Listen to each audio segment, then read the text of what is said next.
तुम्ही शिक्षकांसाठी काय संदेश देऊ शकाल की कसं त्यांनी अपडेट केलं पाहिजे? तर जसं मी आता अगोदरच सांगितलं की त्यांनी स्वतःला नेहमी अपग्रेड ठेवलं पाहिजे, वेगवेगळ्या टेक्नॉलॉजी आणि ह्या सगळ्या गोष्टींना शिकवून. त्याचबरोबर त्या एका अशा स्पेसमध्ये असल्या पाहिजे जेणेकरून त्यांना ह्या कम्युनिटीज मिळाल्या पाहिजे. They should be the part of some kind of educational community. म्हणजे होऊ शकते की त्यांनी काही कॉन्फरन्सेस अटेंड करावे, काही रेग्युलर बेसिसला नवीन नवीन वर्कशॉप करावे, काही ऑनलाईन कोर्सेस पण त्या करू शकतात.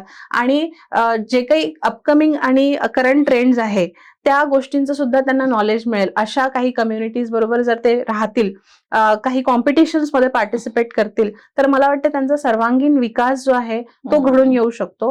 आणि learner centric rather than teacher centric approach, जर थोडाफार लर्नर सेंट्रिक म्हणजे जो लर्नर आहे त्याचा टाईप काय आहे, त्याचं ऍक्च्युअली इंटरेस्ट कशामध्ये आहे, हे जर त्या टीचरला अंडरस्टँड झालं तर त्या टीचरची जी मेथोडॉलॉजी आहे शिकवण्याची त्याच्यामध्ये ती बदल घडवू शकते. काही ऑडिटरी लर्नर्स असतात, काही व्हिज्युअल लर्नर्स असतात, काही कायनेस्थेटिक असतात. मग तिचं जे शिक्षण शिकवण्याची पद्धती आहे त्याच्यामध्ये ह्या तिन्ही गोष्टी इन्क्लूड असल्या पाहिजे. म्हणजे प्रॅक्टिकल ओरिएंटेड अप्रोच.